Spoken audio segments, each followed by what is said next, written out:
Oke, saya di sini akan membagikan suatu materi yang berkaitan tentang pembinaan multilateral dan pertumbuhan anak.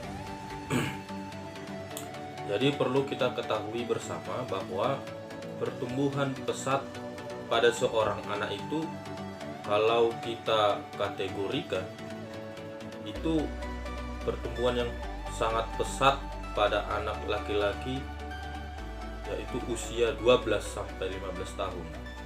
Tetapi di usia 10 sampai 13 tahun ini pertumbuhan yang sangat pesat pada anak perempuan.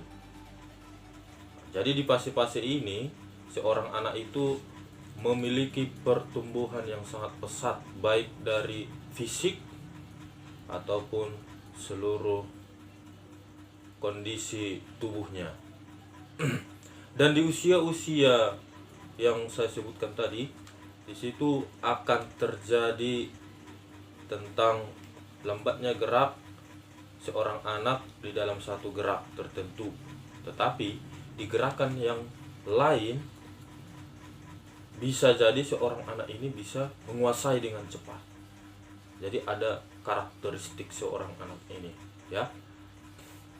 Jadi anak dapat mengalami kesulitan gerak pada pola gerak tertentu, tetapi mengalami kemudahan dalam melakukan gerakan yang lain. Pembinaan multilateral memberi kesempatan dan peluang yang lebih besar pada anak untuk dapat menemukan potensi dirinya. Jadi di usia-usia ini pembinaan multilateral itu memberi kesempatan untuk seorang anak. Di video saya sebelumnya saya sudah jelaskan bahwasanya pembinaan multilateral secara bisa disimpulkan yaitu kita memberikan semua gerakan, semua olahraga kita perkenalkan kepada seorang anak. Jadi di usia-usia mereka yang tadi perempuan 10 sampai 13 tahun mereka sudah mengalami pertumbuhan yang sangat pesat. Lalu di usia 12 sampai 15 tahun seorang laki-laki itu mengalami pertumbuhan yang sangat pesat, maka diharapkan pembinaan multilateral di sini harus lebih bagus lagi. Dan kita sebagai seorang coach atau pelatih harus melihat anak ini berpotensi di mana ketika kita sudah memberikan pembinaan multilateral tadi. Maka di sini kesempatan kita seorang pelatih melihat potensi si anak. Apabila kita salah melihat atau meneliti secara prosedur yang sudah kita rancang atau research kecil-kecilan, kita perhatikan gerakan-gerakan yang ia kuasai dari setiap cabang olahraga yang sudah kita perkenalkan, maka ini bisa menjadi tolak ukur untuk prestasi seorang anak. Keuntungan lain pembinaan multilateral pada fase pertumbuhan cepat, keuntungannya pengalaman berbagai gerak yang luas pada anak. Itu keuntungannya pada fase pertumbuhan cepat ini di dalam pembinaan multilateral. Ya, anak tetap mampu melakukan peningkatan kemampuan fisiknya dan keterampilan menuju fase pertumbuhan selanjutnya. Itu dia. Jadi, pembinaan multilateral sangat penting bagi anak pada usia pertumbuhan pesat ini agar anak dapat mengikuti pertumbuhan jasmaninya. Jadi, ketika kita memberikan pembinaan multilateral yang baik, maka dia akan mampu mengikuti pertumbuhan jasmani si anak tersebut. Di mana itu bisa kita lakukan? Salah satunya adalah di pendidikan jasmani. Dari sini di setiap sekolah-sekolah itu menerapkan semua cabang olahraga dilakukan terhadap seorang anak. Jadi pada kita sebagai guru, terkhusus guru olahraga, itu semua diterapkan, semua pembelajaran dilakukan setiap cabang olahraga. Di samping itu, guru perlu menjamin proses pembelajaran pendidikan jasmaninya dapat berjalan dengan baik.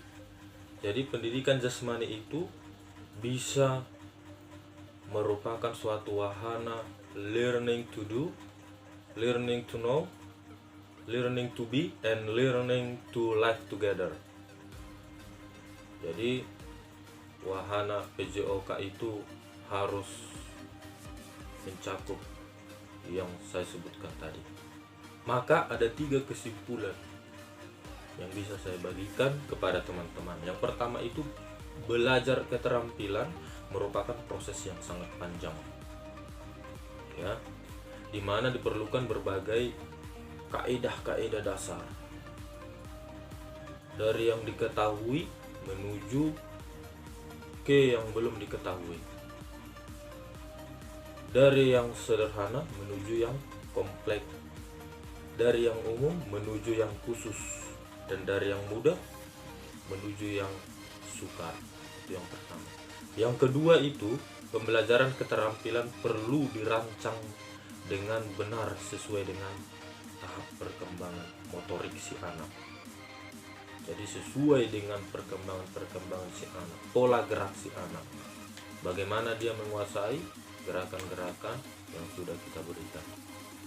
Yang ketiga, keterampilan umum dan dasar perlu diberikan dengan berbagai variasi atau multilateral.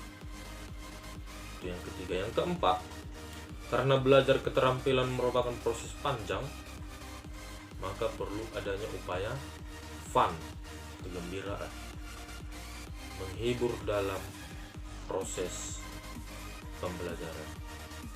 Maka kita akan menemukan potensi si anak tersebut. Jadi dia tidak lamban dalam melakukan motoriknya, karena kita melakukan kaidah-kaidah yang ada, ya. Jadi itu untuk hari ini. Karena seorang atlet elit sekalipun, atlet berprestasi maksimal, itu diawali dari pembinaan multilateral. Kejelihan seorang pelatih membimbing seorang anak tersebut mengantarkan seorang atlet itu mencapai prestasi yang maksimal. Tanpa kejelihan kita melihat seorang anak, gerakan-gerakan yang dibuat si anak, pertumbuhan, perkembangan si anak, maka prestasi si anak akan terhambat. Oke, jadi itu saja untuk hari ini. Terima kasih untuk perhatiannya. Silakan subscribe dan komen di bawah untuk kemajuan video kita selanjutnya. Terima kasih. Salam olahraga.